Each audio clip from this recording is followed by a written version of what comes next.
रूसी मुसल्लह अफवाज के मरकजी अस्करी सियासी शोबा और अखमत स्पेशल फोर्सेस कमांडो यूनिट के कमांडर ने टेस को बताया है।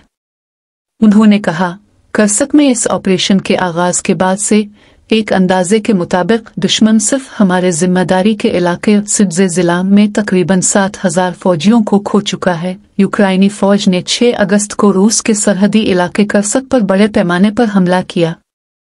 रूसी वजारत दिफा ने 11 सितंबर को इत्तला दी कि करसक के इलाके में जंगी कार्रवाइयों के दौरान दुश्मन ने 12,200 से ज्यादा अहलकार, 96 टैंक, 42 प्यादा जंगजुओं को खो दिया है। गाड़ियां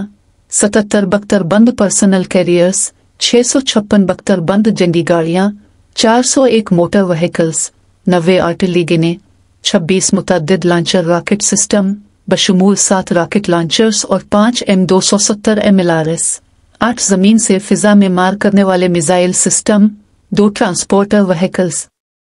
22 इलेक्ट्रॉनिक वॉरफेयर स्टेशन और 7 counter battery radar station, 2 air defence radar system, 8 engineering गाड़ियां, इनमें 2 रुकावटें साफ करने वाली गाड़ियां और 1 और 77 बारूदी सुरंगें साफ करने वाली गाड़ियां शामिल हैं।